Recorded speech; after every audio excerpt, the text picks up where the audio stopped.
Emiliano Castillo.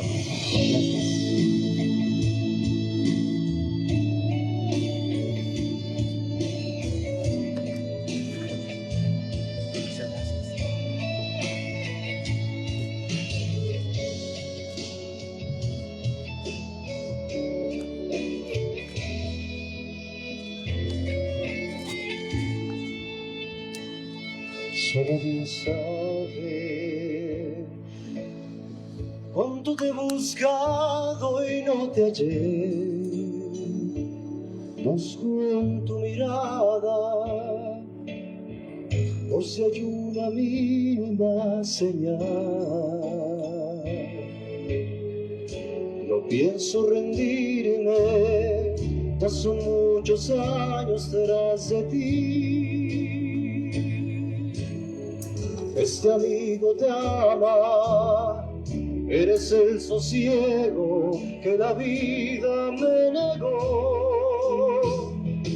Vengo a amar que llora triste porque no te puede amar. Me has quitado media vida, es amor sin completar.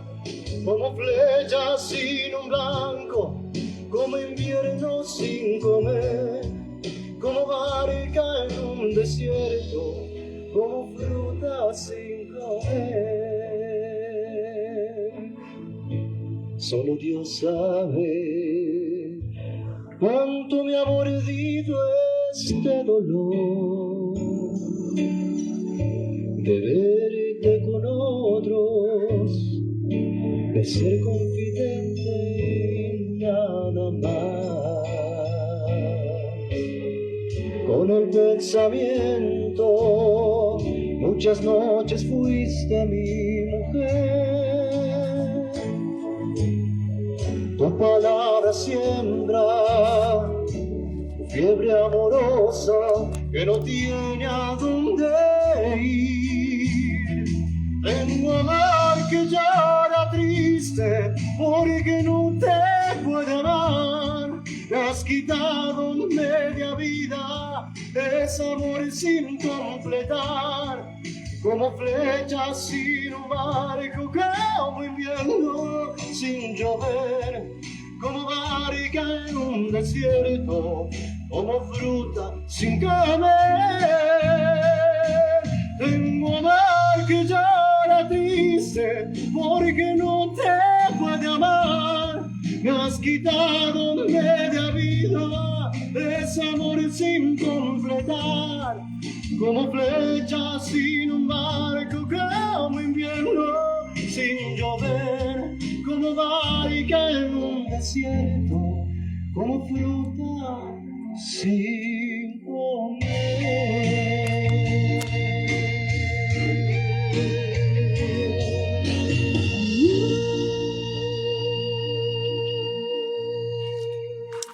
Gracias. ¡Bravo! Qué bonito. Bien, así empezamos el día de hoy, Conexiones, este viernes maravilloso aquí afuera, en un hermoso pasillo de aquí del Café Nómada, como siempre, anfitriones excelentes para con nosotros, y esta tarde llena de invitados, de veras, hoy sí tengo casa llena, y pues vamos a empezar presentándonos. Aquí está el licenciado Agustín de la Rosa Charcas, escritor, especialista en agua, en los sistemas del agua potable y empresas y todo este sistema. Emiliano Castillo, que acaba de cantar con nosotros. Gracias. También está Arturo Castillo. Gracias, Arturo Castillo. El politólogo Ángel Castillo y nuestra invitada también, Rosa Marta Ramírez Fernández del Castillo. Ay, ahora estoy entre puros castillos. Ahora sí hay castillos, estamos entre castillos, señor Charcas. Pura Castillo de la Rosa. Castillos y de la Rosa, ¿no? Estoy bien. Ok, pues yo soy Juan Carlos Oliva y quiero darle las gracias por haber atendido esta invitación, y es un gusto estar como siempre cada viernes con ustedes desde pues ahora sí este portal de internet que nos están viendo en nuestras redes sociales. Quiero saludar a Juan Carlos Oliva Digital Noticias, sale en nuestra página San Luis Siglo XIX, en los amigos de tu Instagram, TikTok, A todas las personas que nos ven a través de las redes sociales, muchísimas gracias a cada uno de ustedes porque nos hacen el favor de vernos. A aquellas personas que nos ven hasta fuera de nuestras fronteras, donde hay un mexicano, siempre estamos, pues estamos en contacto con ustedes y contestamos cada uno de sus mensajes. Muchísimas gracias.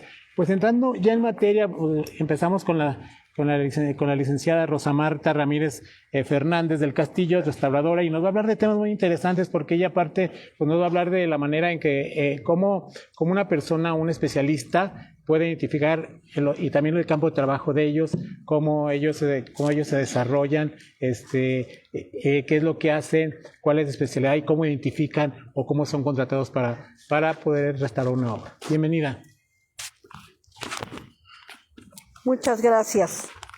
Bueno, pues, ¿qué hacemos? ¿Qué restauramos? Bueno, yo soy restauradora de bienes muebles, no en sí de edificios como tal. ¿Qué es lo que nos toca restaurar a nosotros? Bueno, nos toca un gran acervo, tanto de San Luis Potosí como totalmente de todos los mexicanos federales, que va desde un fósil hasta el último día del siglo XIX. Todo lo que se haya hecho para revestir un edificio, lo que son la herrería, las ventanas, las puertas y todo lo que puede haber en su interior. También, mucha gente cree que no, pero también nos toca mucho patrimonio del siglo XX y XXI. No en sí porque la ley lo diga en cuanto a su temporalidad, porque estaría fuera de la ley, de nuestro ámbito, pero sí nos toca porque cuando está inmerso en un centro histórico tiene que estar regulado porque, por ejemplo, no podemos poner en este edificio tan bello que fue parte, la que vemos, la parte de Nómada fue parte del convento de San Francisco, no podemos poner un rascacielos junto, ni podemos poner unas lonas o forrar de espejos, de vidrios. ¿Por qué? Porque alteraría su entorno. Entonces, por eso también nos toca el siglo XX y XXI. Ok, o sea, pidiendo el Nómada, el Nómada Café que ha sido restaurado, ¿cómo viste esta restauración? Bueno, esta restauración es un tipo de restauración que se está dando últimamente como moda, que a nosotros los conservadores, la verdad, no nos gusta mucho, porque no es que no nos guste de cómo se vea, porque se ve muy bonito, pero tenemos la gran preocupación de que estos edificios fueron hechos para tener un aplanado, ¿sí? Como lo podemos ver en algunas de las orillas. ¿Y qué pasa? Lo desnudamos, le quitamos su aplanado, le quitamos su piel, y entonces lo estamos alterando ante las condiciones del medio ambiente. La humedad va a penetrar más, el viento, y eso que en San Luis ya sabemos que hay bastante fuerte, pues también va a ir erosionando esa parte de que la consolidación que le hicieron a las piedras. Nosotros podemos saber que un edificio no fue hecho para estar en ese aspecto simplemente por la forma que están acomodadas las piedras. Cuando las piedras, hay mucho tipo de materiales y acomodadas diferentes, fueron hechos para estar cubiertos. Hay otros edificios que están forrados con piedra o cantera, como es muy clásico aquí en San Luis Potosí, y esas sí fueron hechas para recibir el medio ambiente. Por ejemplo, el restaurante La Posada del Virrey, ella estaba revestido. Sí. Y ahorita ya está desnuda sus paredes. Exactamente. ¿Esto también le afecta más a eso? Sí, a todos estos le afecta. Uno lo puede ver si uno, pues no es que fuéramos hechos para estar desnudos, si no tendríamos pelo en todo el cuerpo, ¿no? Si nosotros empezamos a quedarnos sin pelo o bien a solearnos sin la ropa y nos mojamos, pues nos vamos a enfermar. Los edificios también se enferman. ¿Y hay una sanción, Rosa Marta? Bueno, sí hay algunas cosas, pero la verdad yo te digo en cuanto a la conservación de los materiales, más no a la parte de legislación. ¿Por qué? Porque esto no es mi área que me corresponda. A mí me corresponde, por ejemplo, cuando están forrados de cantera, cuando están forrados de azulejos, como el caso del santuario de San José y del Señor de los Trabajos, que hasta este año se terminó de restaurar, eso sí me correspondió a mí, que estaban ya mal los azulejos de la cúpula, no cumplían con su labor, ya muchos estaban fracturados, les faltaba esa capa de esmalte y entonces era como un ladrillo. ¿Y qué pasaba? Empezaba a entrar la humedad a la cúpula y a las pinturas.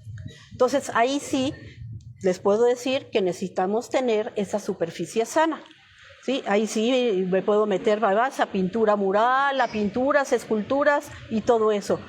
Lo sé porque trabajo materiales, pero en cuanto a legislación y permiso le corresponde ahora sí a mi sección hermana, que es la de monumentos históricos. De las obras que más que has trabajado, ¿cuál es la que mayor dificultad aquí en San Luis Potosí, en algún templo, en alguna casona, en algún museo? ¿Cuál es la que mayor trabajo te ha costado? Bueno, aquí en San Luis Potosí me ha costado mucho trabajo, más que obra grande y pintura de caballete, esculturas que son muy nobles, me ha costado mucho trabajo obras hechas en papel, porque el papel, pues no es lo mismo comparar una piedra ancha que un papel, ¿no?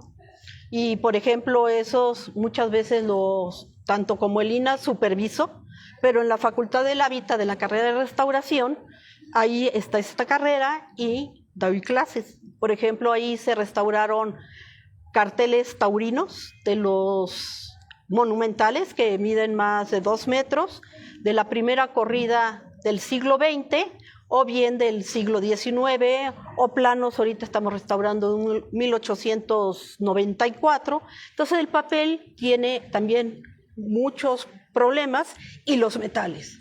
Los metales porque desde su origen no han sido hechos para hacer metal. Ok. Por ejemplo, volvemos al templo del Santuario de San José, arreglaron la cúpula, pero siempre deja una muestra histórica, ¿no? de lo que fue de lo original. Entonces, ¿cómo le hace para no afectar y que ese original también quede bien? Lo que hicimos fue acabar de desprender aquellos azulejos que se estaban cayendo y nada más estaban puestos unos sobre otros, ya no tenían cementante, ya no tenían el adhesivo. Y todos los que estaban bien, de esos antiguos, se volvieron a colocar. Claro que ya no se colocaron en la parte que pega más la lluvia, sino en la cara que hay menos aire, en la cara que hay menos lluvia, o en una cierta parte que no golpee tanto la lluvia, nada más se resbale. Y los materiales con los que hacen lo que sustituyen, ¿son materiales más resistentes que los originales? ¿O es el mismo tipo de material? Tiene que ser el mismo tipo de material y a veces un poquito menor. ¿Por qué?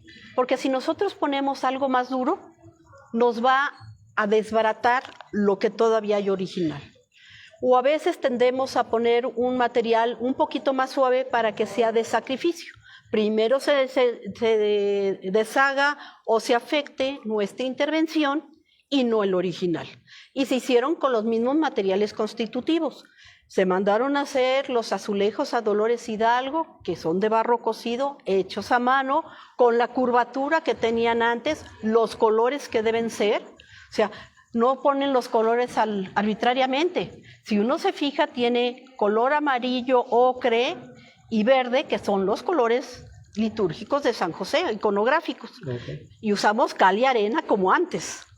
Había una obra maestra, una caja del agua antigua, sí, que estaba justamente en contraesquina de Bellas Artes, de la Alameda y de la Cineteca Alameda. Sí. Que se reparó en el tiempo de Mario García, cuando estaba en el municipio. Hubo mucha polémica al respecto. Sí. Si es la original, que se la quitaron, que se la pusieron. Sí, es la caja que está exactamente enfrente del Cinema Alameda, sí es original, pero desde hace muchos años, al estar en ese sitio, se ha primero descontextualizado el entorno, ya quedó como una glorietita. Sí. Y segundo, ha tenido varias modificaciones. Esa restauración todavía no nos tocaba al área de conservación. Y pueden ver la diferencia de la restauración, por lo menos hablo yo de mis casos, de la Conchita a esa. ¿sí? Por ejemplo, en la de la Conchita que me tocó junto con la unidad de gestión del centro histórico de aquí. ¿Dónde queda ubicada la de la Conchita? La de la Conchita queda en lo que es el paseo de Calzada de Guadalupe. Es una chiquita, se llama de la Conchita porque donde sale el agua hay una pequeña conchita. ¿Es una Sí. llavecita? No, una conchita. Una concha sí que estaba. Esas Está fuentes. de aquí para allá al lado derecho, ¿no? Sí, esas de aquí para allá al lado izquierdo. Es la de en medio, una chiquita. Ah, ok. Con Fernando Rosas creo que está. Esa la cosa es que todas esas cajas de agua o fuentes era donde la gente, hablando de después de agua, era donde se abastecía. La gente de agua iba con sus cántaros y de ahí tomaba el agua. O sea, no había agua potable en las casas, sino de ahí iban los aguadores, iba la servidumbre, iban las personas en general a tomar el agua para llevar a sus casas. Ahora nos quedan como un simple monumento, pero venía esa agua desde la Cañada Lobo. Ajá. O sea, era un sistema hidráulico muy interesante y pues para su época muy avanzado, ¿no?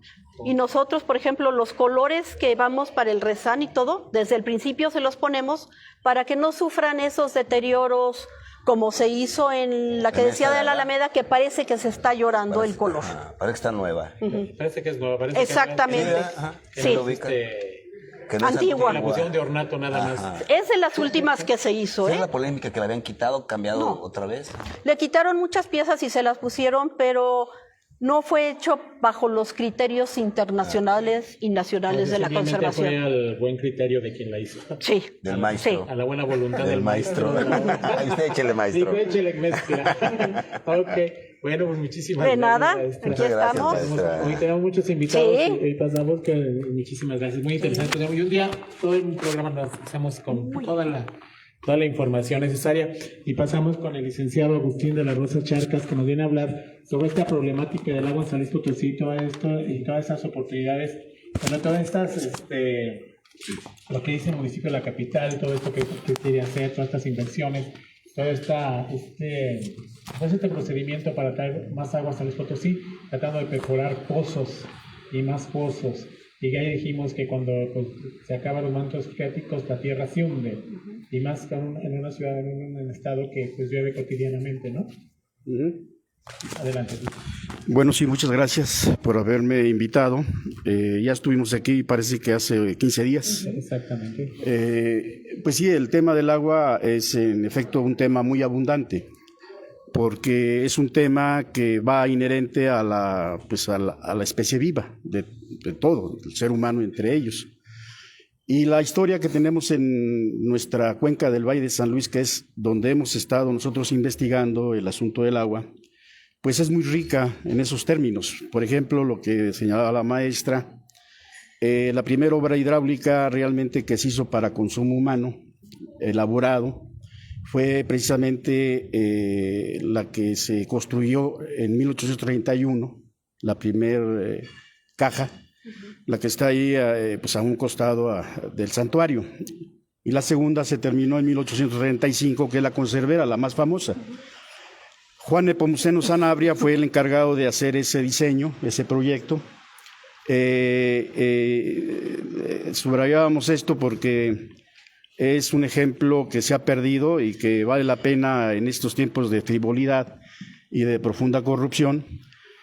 Este personaje potosino no cobró un solo centavo, además era un tipo muy talentoso, era ingeniero, arquitecto, era médico, en fin, era un tipo valioso, pero lo interesante de esto es el sentido social que tuvo ese gran esfuerzo. Precisamente el primer gobernador constitucional del estado de San Luis Potosí fue el que dio esa orden para que se investigara.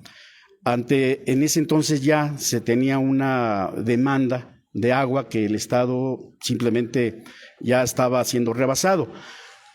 Y el estimado poblacional de ese entonces eran entre 24 y 27 mil habitantes. Ya teníamos ahí una necesidad de cubrir un promedio de 2.19 millones de metros cúbicos al año. Entonces, la historia nuestra nos ha venido generando una riqueza en términos de la lucha que hemos dado, la sociedad, para tener siempre pues, el agua suficiente para las necesidades más apremiantes. Por eso decía yo que cuando el actual presidente municipal, que se ha encargado junto con el gobernador de estar abordando este tema con una abundante argumentación demagógica, es decir, que todo lo que han venido sosteniendo simplemente no pueden demostrar la veracidad de esos datos. Cuando el alcalde actual trae a un invitado, alguien que trae un currículum muy apantallador, pero que realmente no vino más que a apoyar la postura del ayuntamiento. Y la postura del ayuntamiento, sostengo yo, que es una postura totalmente equivocada, es una falacia que con ese plan llamado plan emergente van a resolver el problema del agua, estando perforando pozos. Se olvidan que desde 1961 en San Luis Potosí, en el Valle de San Luis Potosí, la Conagua declaró zona de veda. ¿Sí? ¿Y por qué declaró zona de veda? Bueno, porque en ese entonces ya el comportamiento negativo del espejo hídrico, del acuífero profundo, ya estaba manteniendo un comportamiento negativo. Esto significa que sacábamos más agua de la que se lograba recuperar. Entonces, se sigue ignorando nuestra historia, se siguen ignorando los datos y aparte esas son investigaciones que están ahí, abundan. Investigadores de la Universidad Autónoma de San Luis Potosí, de la UNAM, investigadores independientes, hay infinidad de datos que demuestran, que corroboran pues que esas actitudes no llevan más que a una política equivocada en materia hídrica. Pero el asunto se torna más preocupante cuando desde el poder, es decir, desde el gobernador del estado y desde el presidente municipal de la capital potosina, emprenden una campaña en base a una serie de mentiras permanente.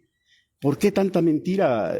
A veces uno se pone a reflexionar esto, porque podemos pensar así de manera muy, pues quizás irresponsable o muy simplista, que pues son producto de la ignorancia, tanta mentira. Pero yo creo que no, yo creo que esto esconde todo un proyecto político en donde entendemos que los grupos de poder que están en un sentido no de responder a las exigencias sociales, en este caso de materia hídrica, pues tratan de envolvernos, de generar cortinas de humo y ocultar la verdad, y mienten en términos de un proyecto de profunda corrupción. Mienten engañando a la gente, y lo vemos ahorita, vamos a la Plaza de Armas y vemos unas enormes mantas y se reproducen esas leyendas por toda la ciudad capital, en donde dicen el agua se acaba, ¿no? Pero no dicen por qué, cómo me demuestras a mí que el agua se acaba. El debate es porque el Rialito tronó, porque el Rialito es ineficiente, porque el Rialito no va a surtir ya agua por la deficiencia de la presa y del acueducto. Ya les demostramos una y otra vez que esa mentira no se sostiene, porque el Rialito lo único que tiene capacidad de suministrar agua es a 95,000, 98,000 ciudadanos potosinos. El presidente municipal sostiene si ustedes lo buscan, ahí está, lo tenemos nosotros grabado, en un programa de radio, en un noticiero, dice 300,000 habitantes de San Luis Potosí se van a quedar sin agua por la falla del Rialito. Ahora recientemente lo acaba de decir en el segundo foro en la ciudad de Valles, pero ahora dice, pues se van a quedar sin agua 258,000 habitantes. ¿Por qué la diferencia? Ya nomás así de entrada preguntaría, ¿a qué se deben esos casi 50,000 habitantes que ya sacó de su contabilidad? Bueno, no, ninguna cifra de esas es exacta. O sea, el dato duro es el que nos demuestra el volumen que viene de la presa del Rialito. Y de la presa del Rialito llegan aquí, deberían llegar 475 litros por segundo. Nunca han llegado esa cantidad. Y si tú le sumas a eso que ha estado descompuesta la mayor parte, bueno, pues entonces el drama es mayor, ¿no? Entonces lo que estamos viendo es que siguen en esa ruta de mentiras. No nos dicen por qué se va a acabar el agua. Nosotros sostenemos que no, el agua no se va a acabar, el agua está ahí. Y el agua que tenemos el día de hoy es la misma que teníamos desde que la ciudad se fundó.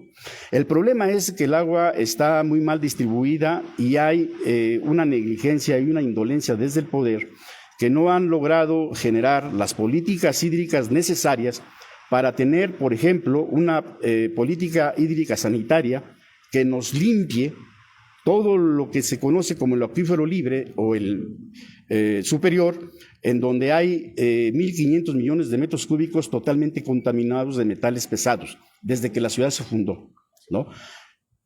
Entonces, ahí no hay, hasta hoy, ninguna política del Estado para estar tratando de limpiar toda esa enorme cantidad de agua. Esa agua no se usa para nada, absolutamente. Y el agua del acuífero profundo, que es donde nosotros nos estamos suministrando desde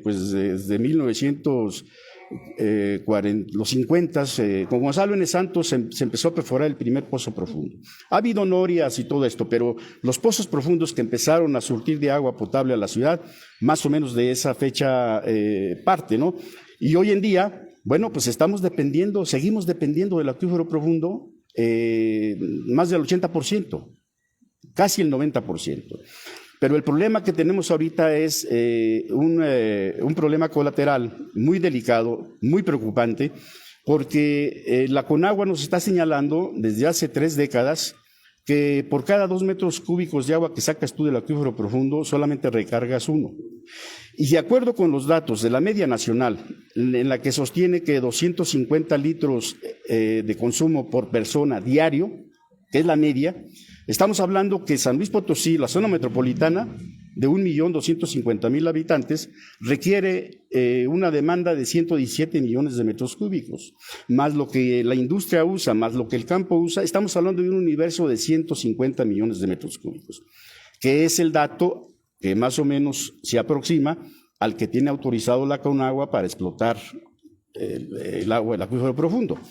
Entonces, estamos hablando de algo muy serio, porque si nosotros sumamos el dato de 117 a 120 millones de metros cúbicos de agua del acuífero profundo, quiere decir que cada año se están quedando 60 millones de metros cúbicos de huecos, de vacíos en el subsuelo.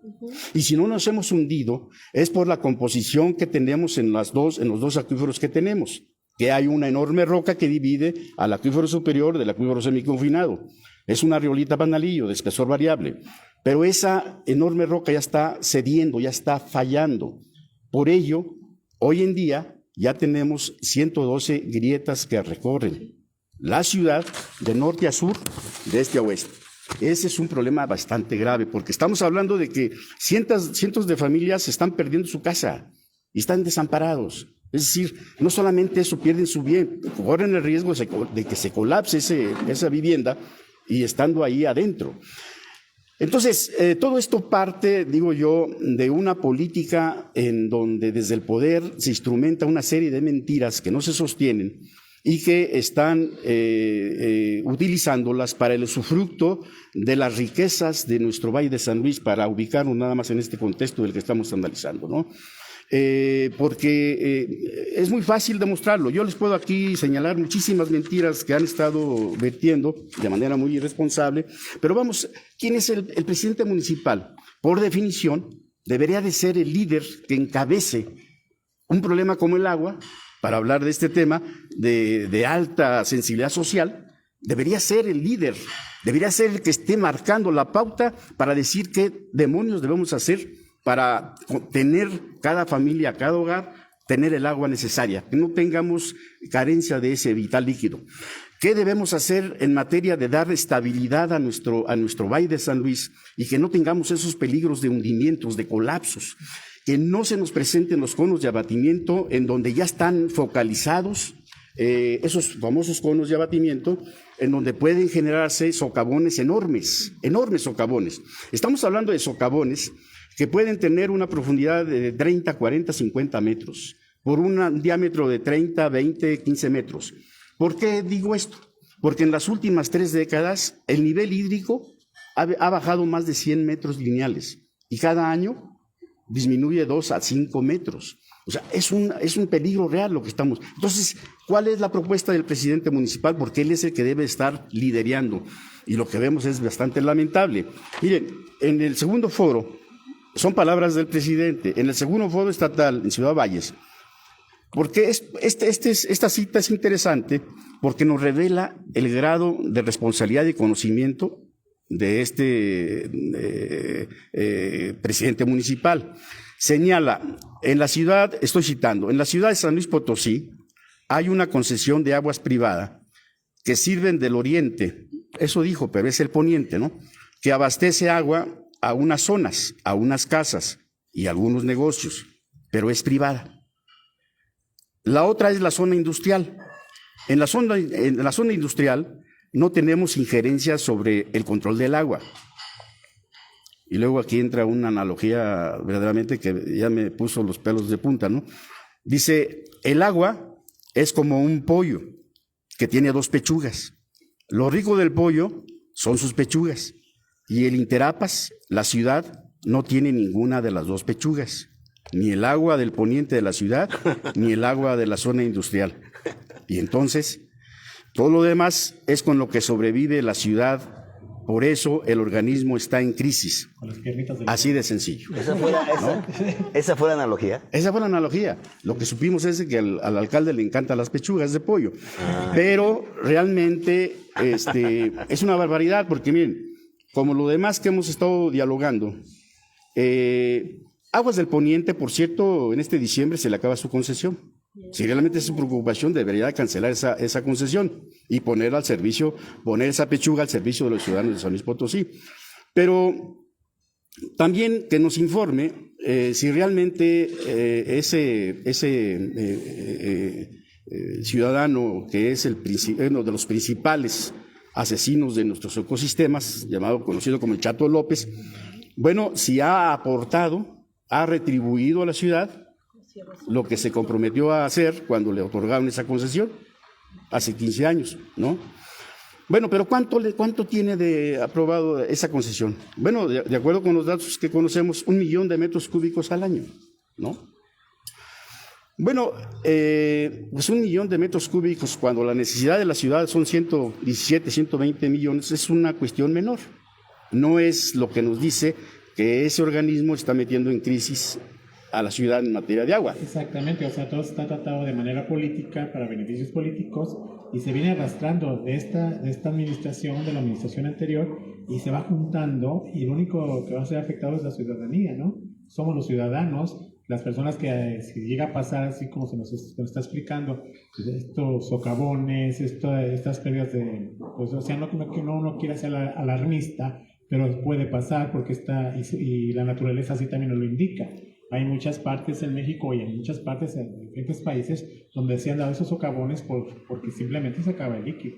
Sí. ¿Sí? Y se abre y eso es lo que nos hace pues pensar que a veces, no sé, el político llega simplemente como para su beneficio, pero no llega para beneficio de todos. Entonces hay que pensar bien a quién se elige, por quién se vota. Es muy difícil, pero bueno. Bueno, entonces aquí nosotros lo que decimos es que pues la verdad en esos términos, en efecto, es revolucionaria. ¿Pero es revolucionaria en qué sentido? En el sentido de que en este debate que estamos sosteniendo en materia hídrica, en particular, nosotros estamos diciendo a la gente que el problema del agua sí hay forma de resolverlo, que necesitamos en primer lugar, primero conocer el tema, ¿no? Tener un diagnóstico para poder nosotros generar propuestas viables para resolver este problema. No hay, sostengo yo, ningún problema, por más complejo que sea, que no tenga solución. No lo hay.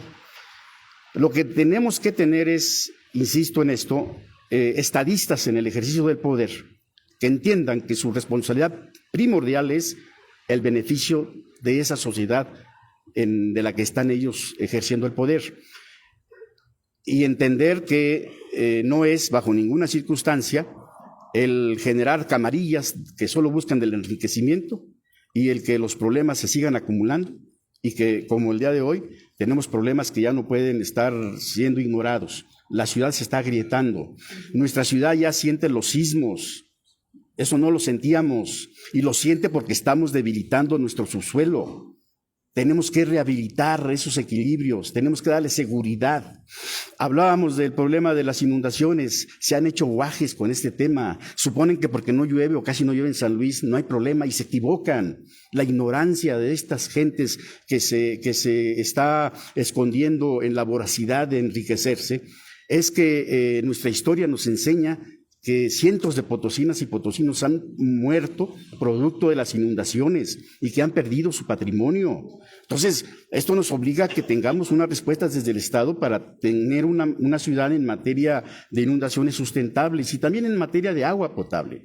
Dice el alcalde que le preocupa mucho y anda haciendo una campaña ahí de que le cierres la llave, que cuando te laves los dientes, de que nomás dures 3 minutos cuando te estés bañando.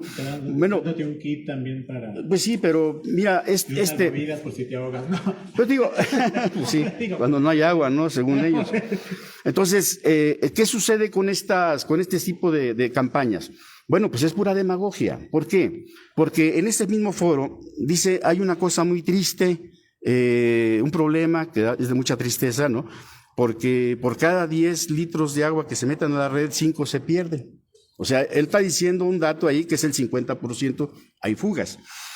Bueno, si él realmente le preocupa que se pierda agua cuando tú te bañas, cuando te estás lavando los dientes, pues que francamente es una cuestión mínima, que sí hay una cultura del desperdicio del agua, que sí hay que generar ese cambio de mentalidad.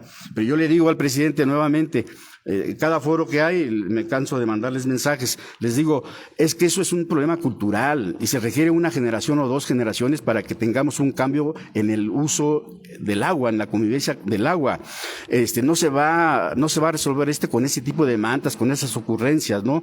Mejor que se ponga a invertir. Ahí es donde vamos a ver la responsabilidad de cualquier gobierno, que sea del color que sea y de la ideología que sea, que se ponga a invertir en la renovación de la red. Se fugan cada año 60 millones de metros cúbicos, suficiente agua para dar cubrir la demanda de 600,000 potosinas y potosinos. Ahí está el agua. Hay que estar tratando toda el agua que la ciudad está echando día con día. 4,000 litros por segundo avienta la ciudad, arroja la ciudad. Entonces, hay que tratarla. Se trata el 30% cuando mucho. Entonces, agua hay y hay mucha agua. Hay que poner gobiernos honrados, ahí está lo complicado, ¿no? Okay. Licenciado Agustín, ingeniero Agustín de la Rosa Charcas, pues es un tema muy extenso. No, sí. Aquí nos podemos quedar toda la santa noche platicando de esto. Y pues bueno, mientras hacemos un corte musical y nos vamos con Emiliano Castillo, que nos va a cantar. Ni una pregunta de todo. Parejo. Sí. Sí, aquí fue. Es que es información muy, sí, muy importante. muy exacta y muy, que, o sea, ¿qué puedo preguntar de grilla? Pues le podemos preguntar muchas cosas. Estadísticas. Pero esto es información técnica, información que sí nos interesa a todos los potosinos y cosas que mucha gente desconoce. Simplemente, si nos dicen que no hay agua, pues a veces acatamos y decimos no hay agua. O sea, o se va a resolver el problema. No te laves los dientes. No te laves los dientes. No. Pero está el kit con la propaganda, ¿no? No te laves los dientes. Como el del trofeo, ¿no? Que lava los dientes. Ok, bueno, aquí te dejo los micrófonos y lo dejamos con Emiliano Castillo. Gracias. Bueno, vamos con este tema que fue escrito por Espinosa Paz, un cantante que creo que lo criticaron mucho por su apariencia y nunca vieron el poeta y todo el hombre enamorado que había detrás de él y de sus letras. Así que esta se llama Un hombre normal y para todos ustedes, muchas gracias. Como a Peso Pluma. Nunca vieron el poeta que hay detrás. Sé que nada pasará si mañana no me ves y tengo que asimilar que por este soñador ya no tienes interés. Nunca fui tu prioridad ni tu centro de atención y tengo que asimilar que si estuve ya no estoy dentro de tu corazón. Me haré pasar por un hombre normal que puede estar sin ti, que no se siente mal, y voy a sonreír para que pase desapercibida mi tristeza. Con madurez me voy a retirar y por primera vez prometo no llorar y voy a sonreír para que pase desapercibida mi tristeza. ¿Qué le digo a la ciudad por tu desaparición? ¿Cómo puedo asimilar que si estuve ya no estoy dentro de tu corazón? Me haré pasar por un hombre normal que puede estar sin ti, que no se siente mal, y voy a sonreír para que pase desapercibida mi tristeza. Con madurez me voy a retirar y por primera vez prometo no llorar y voy a sonreír para que pase desapercibida mi tristeza. Muchas gracias. ¡Bravo! Emiliano Castillo. Gracias. Ok, pues bueno, después de este pequeño corte musical para extensionar, pasamos ahora Quitar el estrés. con las elecciones, el tema más importante de este fin de semana, las elecciones en el Estado de México, en las elecciones del Estado de Coahuila. Para mucha gente ya se tiene ganado el PRI, la coalición ya tiene ganado el Estado de Coahuila. Para muchas otras personas, la otra coalición, la coalición que encabeza Delfina Gómez, mi parienta, ¿no. No es cierto. No es cierto. No. Delfina Gómez, pues es la favorita por cierto puntaje. Se ha jugado mucho con las encuestas. Recordemos que aquí no se gana por encuestas, se gana por los votos. La verdadera encuesta son los votos que pueden ejercer los ciudadanos y la labor que hayan hecho los candidatos en cada una de estas campañas políticas, ¿no? Pues todo se vislumbra como que va a haber alternancia en el Estado de México y que pues el PRI va a seguir casi va a cumplir su centenario en el Estado de Coahuila. Sí, pero pues vamos a ver, aquí tenemos un especialista, el señor Ángel Castillo, que nos hable al respecto. Y ahí también ustedes pueden participar, compañeros. Gracias. Ingenieros Charcas. Gracias. Bueno, el fenómeno de los procesos electorales puede tener muchos abordajes, se puede analizar desde muchos lugares. Tú mencionabas el tema de las predicciones, que yo creo que sería más correcto hablar de estimaciones, porque lo que se utilizan son instrumentos estadísticos que tratan de vislumbrar qué puede pasar en esto que se vuelve un fenómeno de carácter político. Yo en particular creo que sí hay empresas y casas encuestadoras que tienen desarrolladas metodologías de carácter estadístico, que son investigaciones muy serias, que sí te pueden hacer una estimación. Aquí estamos hablando, y este es un concepto muy de la estadística, son estimaciones probabilísticas, es decir, son probabilidades a partir de medir una serie de variables. En consecuencia, ya si lo aterrizamos a las elecciones del Estado de México y de Coahuila, ciertamente hay estimaciones estadísticas que nos dicen que puede presentarse un escenario en el cual en el Estado de México gane la coalición que articula Morena y que en el Estado de Coahuila puede ganar la coalición o alianza que articula el PRI y su candidato.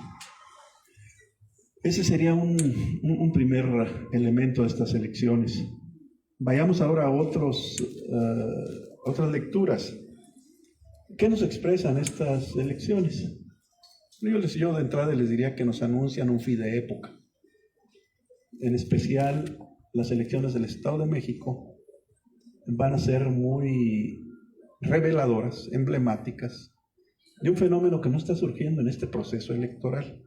Es un proceso histórico que ha venido madurando, consolidándose, y que se expresa a través de un estado de ánimo social, que también es posible medirlo en sus tendencias, y que nos indicaría que hay un hartazgo hacia un partido que estuvo a punto de cumplir 100 años de gobierno en ese Estado de México, que es, hay que decirlo de manera adjunta, que es un Estado en el cual surgió uno de los grupos más poderosos al interior del PRI y también a nivel de clase política nacional, que es el grupo que hace muchísimos años se fundó en uno de los municipios, que es Atlacomulco, irónicamente conocido también como Atracomulco. Entonces, así como estaríamos hablando Trascoco, ¿cómo? Sí. Estaríamos hablando pues de un fin de época, porque Transcoco.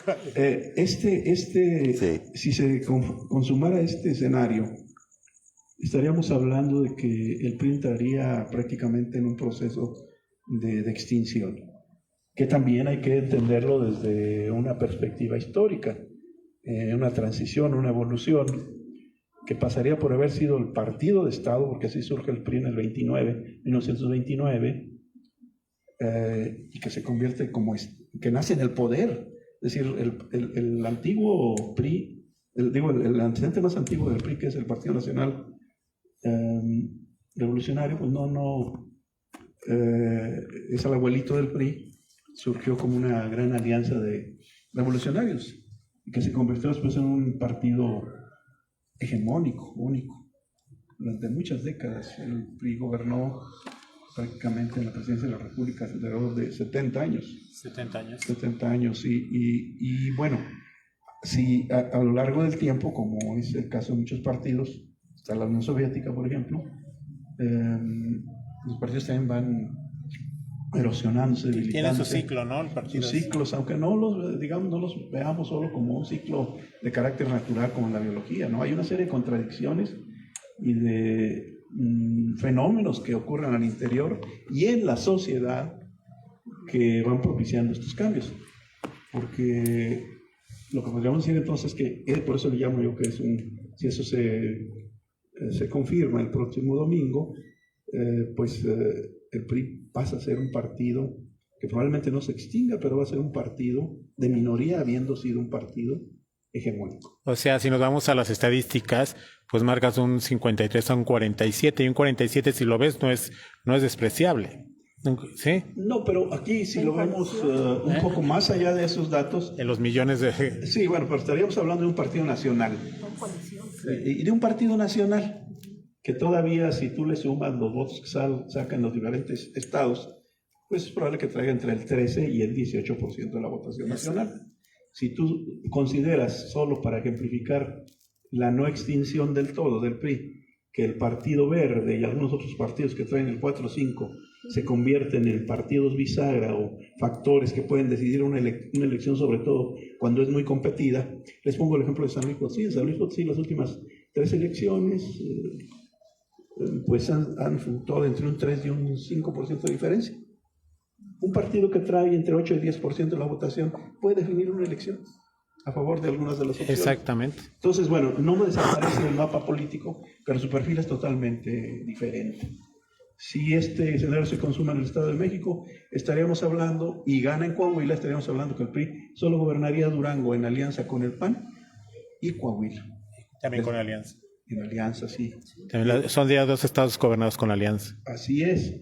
Y bueno, lo que esto nos indica como síntoma, entonces para el caso de elecciones y PRI, es que se reconfigura el mapa político, el perfil del sistema de partidos en México, Y eso es muy interesante porque en paralelo está empezándose a construir un nuevo partido hegemónico. Hoy, Exactamente. después de 6 años, si hablamos en términos de fechas electorales, pero 20 años atrás, si hablamos de las rupturas que se dieron al interior del propio PRI en 1988 con la formación del Frente Democrático Nacional y después el origen del PRD, pues estamos hablando de que ha habido un proceso de transición donde otros actores políticos han llegado a ocupar la escena pública y el ejercicio del poder. Entonces estamos hablando de que probablemente se esté construyendo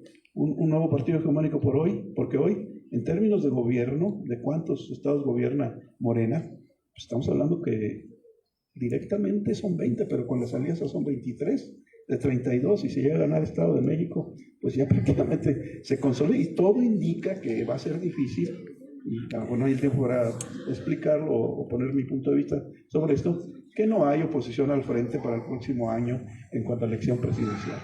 Yo creo que el partido de Morena será quien se alce triunfador en el 2024. Entonces, bueno, eso es lo que ocurre. Ahí luego ya hay una serie de teorías y de algunas de ellas, pues no es difícil de probarlas, por ejemplo, que como si no hubiera voluntad de los ciudadanos y que no, es que se va a ganar el Estado de México porque lo entregó el PRI y lo negoció a cambio de Coahuila. Bueno, pues estamos hablando de millones de votos, que no es fácil. Digo, eso es desconocer que las personas también tienen su criterio, sus mover sentimientos, voluntades. y que no estaríamos viendo otros fenómenos también de carácter social, como es la irritación social, el hartazgo que probablemente exista en muchos votantes, y hay que decirlo en especial en el Estado de México. En la elección de hace 6 años, que también compitió Delfina, pues en realidad la maestra perdió por 3.7 de diferencia. Entonces no es que hoy haya aparecido Delfina desde Texcoco y esté a punto de ganarle la elección a la candidata del PRI, de la coalición, sino que ya había una tendencia que además ahora reforzada con un manejo muy estratégico, muy inteligente del presidente López Obrador en apoyo a su partido y a sus candidatos, pues es probable que se consume este escenario. Exactamente, ahora ya cambiamos esta frase que se decía antes chuscamente, ¿quién le gana al PRI? Ahora, ¿quién le va a ganar a Morena? ¿No? Sí. Gánale a Morena. Ahora sí, que ahí va a haber muchas interrogantes, como por ejemplo, ¿cuál? Porque desde mi punto de vista, en este sentido, Morena no es un partido, es un movimiento, un partido de movimiento. No se ha consolidado estructuralmente, institucionalmente. Es un partido que tiene como cabeza un líder muy fuerte, que en la medida en que si él desaparece es probable que esto pueda atomizar o feudalizar los enclaves de poder que hay al interior del propio Morena. O sea, ¿qué opinas tú sobre todo esto de las famosas corcholatas, las 3 corcholatas, que se ve cierta, pues no, ahí se dan por abajo de la mesa sus pataditas, ¿no? Y yo pienso que esto puede crecer a raíz de que se vaya acercando la elección de uno de ellos. ¿Cómo ves? ¿Tú crees que sí se mantenga esa unidad? Es una de las variables que está en riesgo. Yo en particular no creo que se dé la división. El control y poder que tiene el presidente de la República sobre su partido y la habilidad que tiene para manejar procesos electorales, y ha llevado el proceso desde mi punto de vista, muy bien, difícilmente. Quien se vaya, pues se va a tierra de nadie, se va solo, Ebrard, el propio Monreal, si se llegan a ir, no los van a estar esperando con los brazos abiertos en los partidos de la coalición de Va por México. Probablemente Ebrard, en un momento de locura, se fuera con Movimiento Ciudadano, pero pues digo, Movimiento Ciudadano no trae más que el 12-14% de la votación de voto, no le alcanza.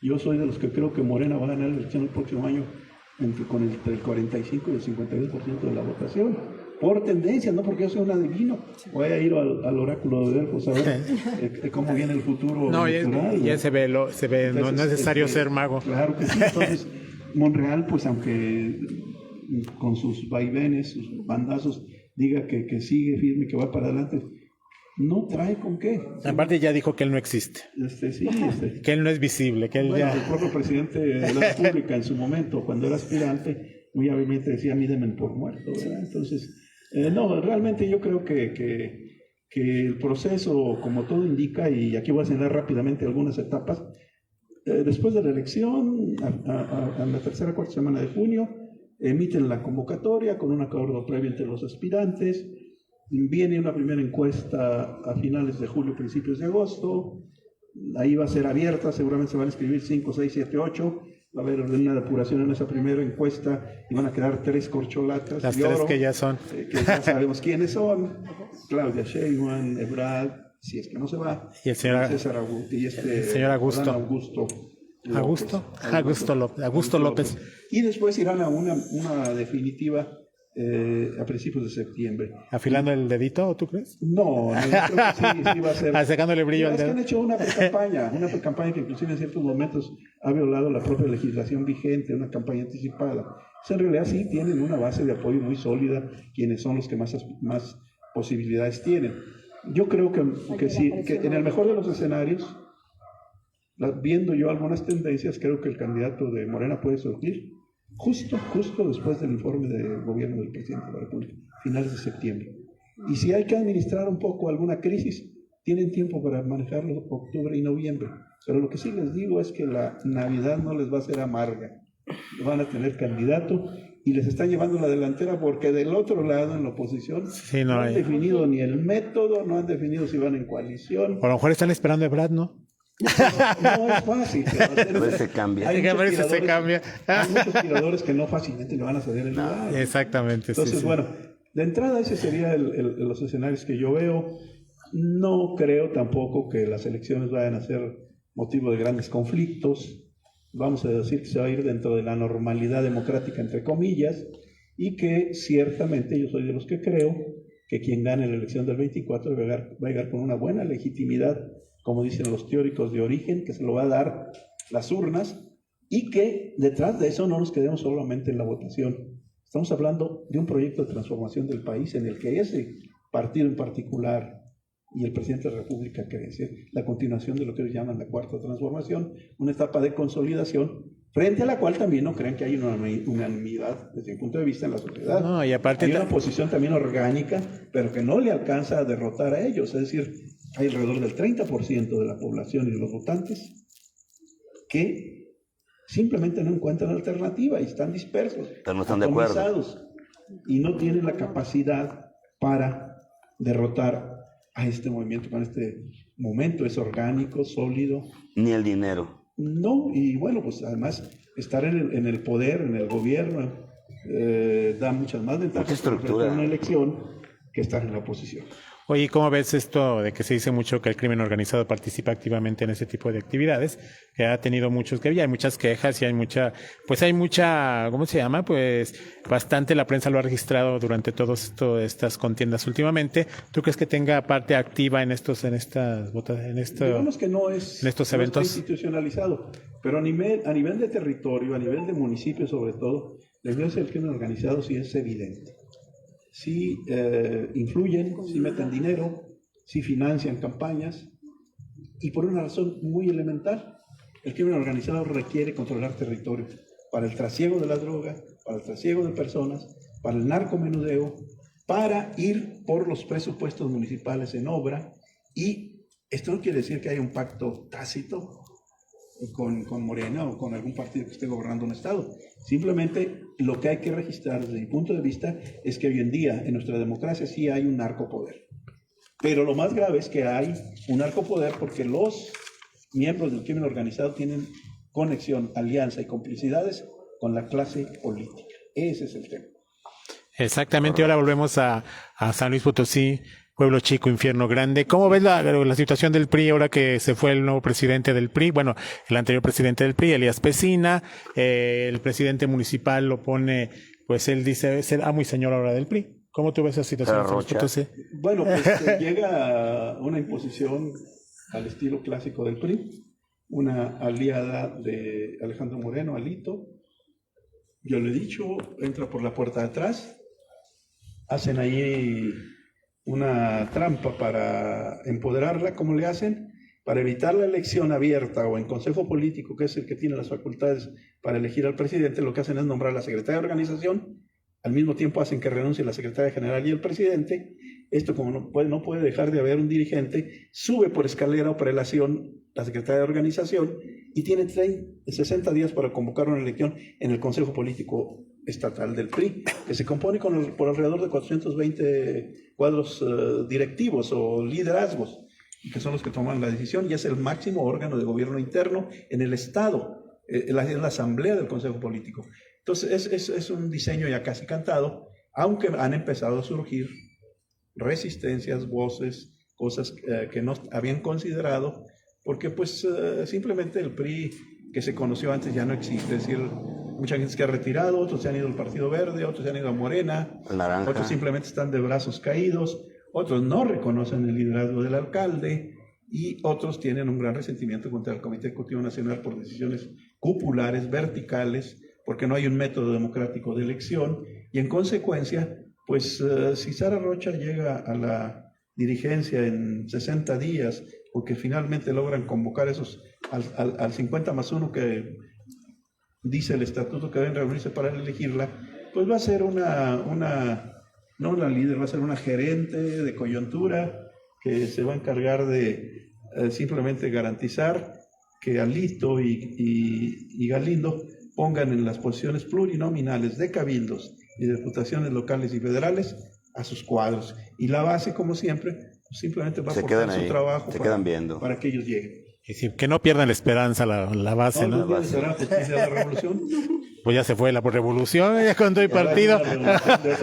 Oye, exactamente. Oye, ¿qué te iba a decir? ¿Y tú crees que todo este movimiento le alcance al presidente municipal para una reelección futura? Pues está en un hilo, está en la cuerda floja, porque su reelección depende sobre todo de que mantengan la alianza con el PAN. El PAN le aportó el 70% de la votación, el PRI en la capital prácticamente no existe, tiene un 8% de la votación. Si por ahí Javier Azuara, como acostumbra, le quiere cobrar muy caro el pase, o el partido, o con posiciones y con candidaturas, va a estar complicado. Depende de cómo se den las alianzas. Galindo solo puede ir a la reelección, sí. Si el PAN lo acepta. El PAN lo apoya, pero hay otra condición, sí, se lo permite el gobernador. El gobernador es un gobernador fuerte, trae por lo menos 3 candidatos que pueden perfectamente disputarle el escenario y la votación, porque pues ellos la verdad es que van en ascenso y el que es de los únicos partidos que yo veo fuertes, el Verde y su gobernador, porque Morena lamentablemente con esa traición que sufrieron, que fue propiciada por su dirigencia nacional en complicidad con Juan Manuel Carreras y Elías Pesina, al postular a una priista, Mónica Rangel, la doctora, que por cierto visitó la cárcel por acusaciones de corrupción, difícilmente el Morena, si logra sacar, digamos, en 18-20% de la votación en la próxima elección, será mucho. Aquí la disputa es con el Verde. Entonces, ¿puede Galindo reelegirse? Pues nada más que también va a tener que ver qué opina el gobernador, que últimamente lo regaña una semana sí y otra también. Oye, ¿qué te iba a preguntar? De esos 3 candidatos que tú mencionas, ¿piensa algunos nombres que me digas, puedes decirnos? Sí, mira, pues está el propio padre del gobernador, Ricardo. En primer lugar. Está este muchacho Valladares, Juan Carlos Valladares. Está el secretario general de gobierno, Guadalupe Torres. Y está el secretario de Desarrollo Social o de Política Social, Morquecho Segura, creo que se llama, este muchacho, este joven secretario de Desarrollo Social. Tiene 4 por lo menos. Y en un momento, si llegas más empoderado, pues puede pensar hasta en una mujer, sobre todo si Claudia Sheinbaum llega y avanza y tiene que estar ahí a tono, ¿no? Tiene que estar a tono con las bases. Oye, ¿qué te iba a decir? Oye, y ya yéndonos a futuro, ¿tú cómo ves esto como para gobernador? ¿Tú ves gallos ya últimamente o todavía no los ves? No, están en la incubadora. Realmente en la política no puedes anticiparte tanto. La política es de circunstancia también y es algo que se va construyendo, me refiero a una candidatura, desde mucho tiempo atrás. Y las circunstancias del momento en que viene la decisión juegan y mucho. Al candidato lo hace también la circunstancia. El mejor ejemplo que yo siempre he puesto es el de Horacio Sánchez Unzueta. Él llegó en una circunstancia de una crisis política donde su parentesco con la familia Nava le permitió ser una alternativa frente al... Un apagafuegos, ¿no? Y frente a la coyuntura donde se intentó restaurar la reelección en San Luis Potosí a través de la candidatura de Gonzalo Martínez Corbalán. También, o sea, y luego después de ahí 6 gobernadores, ¿no? ¿Cuántos fueron? Sí, ahora ya. Gobernadora de 3 meses, ¿no? Quedó mucho, Sí, no, hubo bueno, muchos. tenemos 7 gobernadores en 10 años. Sí. A partir de la caída de Florencio Salazar. ¿Quiere ser gobernador? Véngase a San Luis Potosí. Sí. No vayan a atropellar a un gobernador. Manejen con precaución. Ok, pues bueno, ya nosotros ya el tiempo se nos termina. Muchísimas gracias a todos ustedes. Arturo Castillo, muchas gracias por Muchas estar. gracias, Sé que Juan estamos. Carlos. Maestra, A todos, muchísimas gracias. Ángel, muchísimas gracias. Emiliano, muchas gracias. Licenciado de la Rosa Charcas, muchísimas gracias. Muy interesante. Todo estuvo muy interesante. Espero que a usted en su casa le haya gustado. Esperamos sus comentarios y no se olvide de seguirnos en nuestras redes sociales. Yo soy Juan Carlos Oliva. Nos vemos la próxima semana y lo dejo en la voz de Emiliano Castillo. Gracias.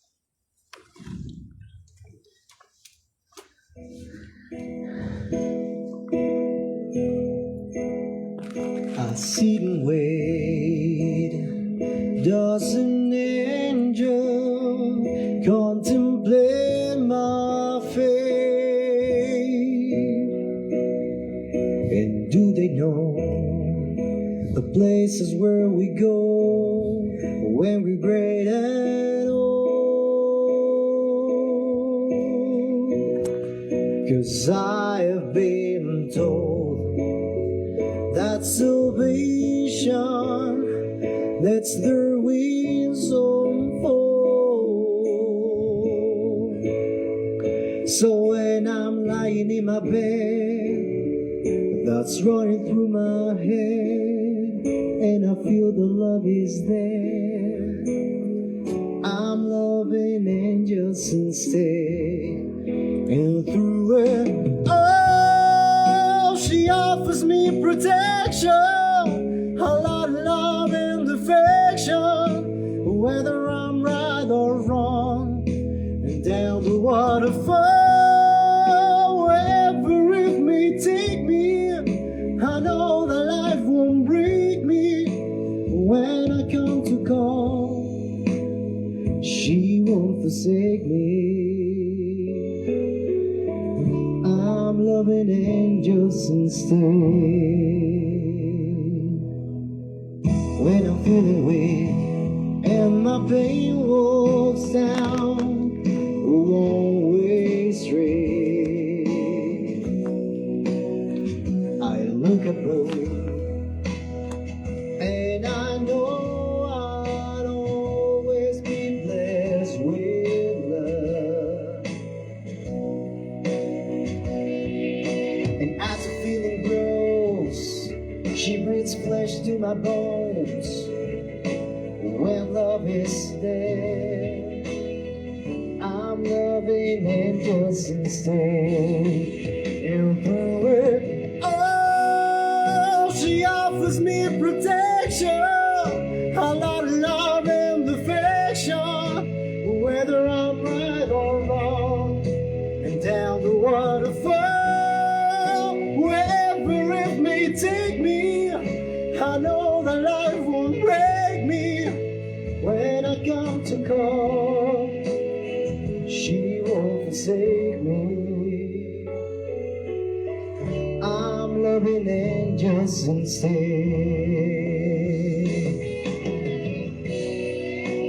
Gracias.